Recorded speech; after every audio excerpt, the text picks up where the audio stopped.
La crisis ha aumentado el rechazo de la población española hacia los inmigrantes. Muchos consideran que su número es excesivo.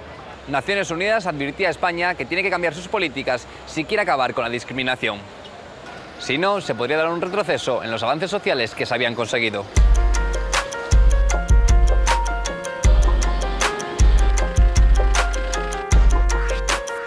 Se dieron facilidades para la llegada de inmigrantes, no tantas, no siempre por la vía regular, pero bueno, pues había regularizaciones o había posibilidades de que la gente que había llegado aquí con muchas dificultades luego se pudiera arraigar de una forma más o menos normal, ¿no? Cuando el trabajo empezó a escasear, ha sido muy cómodo echar la culpa a los inmigrantes de todos. Por supuesto no son los culpables son las políticas disparatadas que se habían hecho, ¿no? Los extranjeros son considerados como una carga a la hora de salir de la crisis. El gobierno ha tomado medidas que ponen en riesgo sus derechos más elementales. Quien ha quedado fuera de la sanidad pública fundamentalmente ha sido la población inmigrante sin papeles. La propia ley de extranjería es una ley discriminatoria, pero ya existía antes. La subida de las tasas judiciales también afecta de forma muy clara a la población inmigrante, aunque por supuesto también a todos los ciudadanos. No todos los inmigrantes son iguales para el Estado. Una de las últimas iniciativas del gobierno es dar permiso de residencia a los inmigrantes que compren 2 millones de deuda española. En crisis, el dinero es una prioridad y no es lo mismo ser inmigrante rico que inmigrante pobre. Con el extranjero rico casi nunca ha habido problemas. Tanto si viene de la Unión Europea como si viene de otros países, a un jeque árabe nunca se le ha llamado moro, y al inmigrante que llega a trabajar desde Marruecos o desde Túnez sí se le llama, y además con un sentido despectivo, ¿no? Entonces esa distinción entre extranjeros ricos, extranjeros pobres, siempre se ha dado, pero ahora es clarísimo. El tema económico no se mira solo a la hora de aceptar a las personas, también se tiene en cuenta cuando hay que deportarlas. Es desde luego mucho más caro expulsar a una persona a Bolivia o a Chile o a Indonesia que a Marruecos, por ejemplo, ¿no? Entonces, la mayoría de las expulsiones que se producen son, curiosamente, casualmente a Marruecos. En las expulsiones de inmigrantes sin papeles, al Estado no solo le importa el coste. Las malas relaciones con algunos países dificultan este proceso. Las soluciones a veces escapan a la ley. Ha habido casos puntuales, no creemos que sean generalizados, pero sí que conocemos algún caso concreto en que se ha producido de personas expulsadas a otros países, sobre todo en África, ¿no? Su país no le acepta, pero le mandamos al país de al lado, que total, como todos son negros. O sea, eso se hizo en el gobierno de Aznar en algún caso, y recientemente, creo que gobernando el PSOE, también debió haber algún caso de ese tipo, ¿no?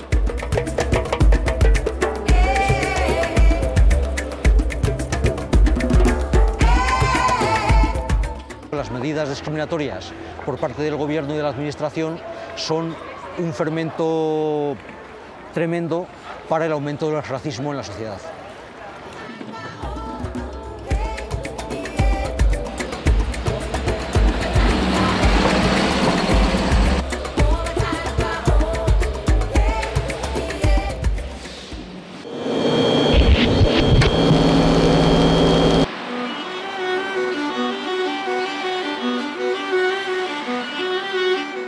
Para muchos, el término CIE es algo desconocido. Es la abreviatura de Centro de Internamiento para Extranjeros. En España existen 8 de estos centros. En su interior se recluye a los conocidos como inmigrantes sin papeles. Estas personas no están encerradas por haber cometido un delito, están encerradas por haber cometido una falta administrativa. En el mundo, las privaciones de libertad sin infracción penal, no como sanción penal, se están utilizando no solo en España, sino en muchos otros países del mundo.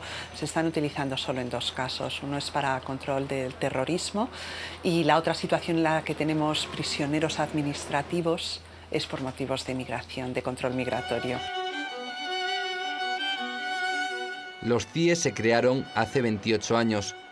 Sus paredes albergan historias de pobreza, dificultades, marginación, miseria.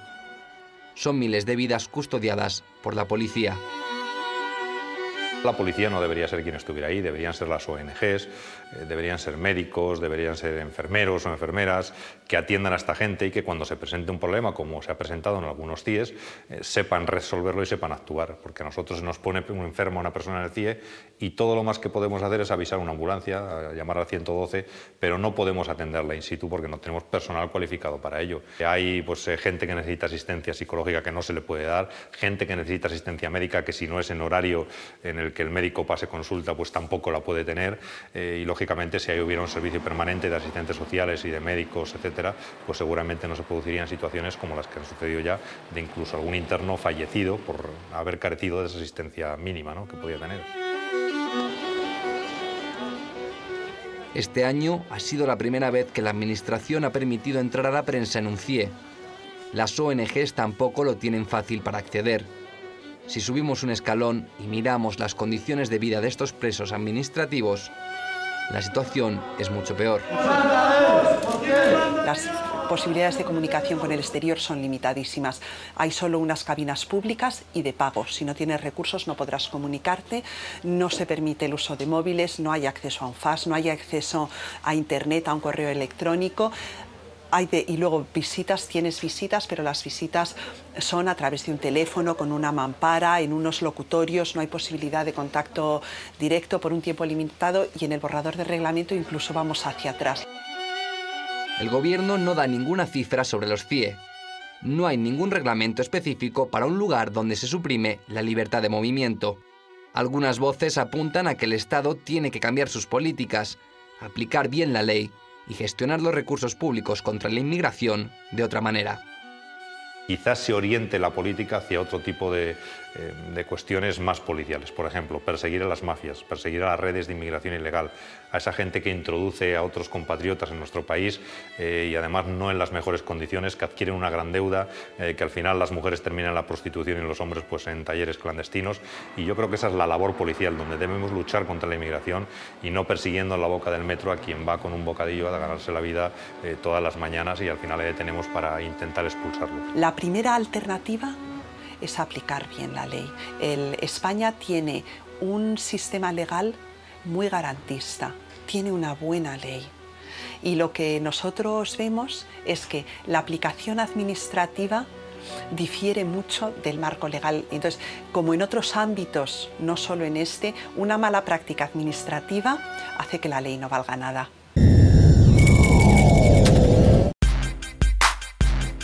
En España no se puede controlar a una persona por su color de piel o por su raza. Aún así, en el país se efectúan controles raciales. Se realizan en la calle, en el metro, en las estaciones de transporte. Esta es una verdad incómoda que el Estado no admite.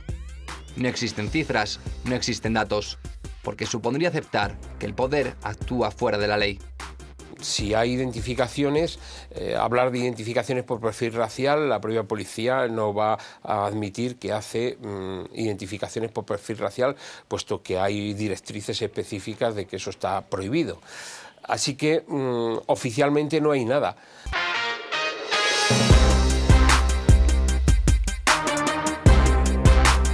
Estos controles se hacen alejados de las zonas turísticas para que los extranjeros que tienen recursos no lo vean. Pero en algunos puntos de España, esta realidad oculta se hizo más que visible. Era imposible negar la discriminación racial. En barrios como el de Lavapiés en Madrid, la situación llegó a ser extrema.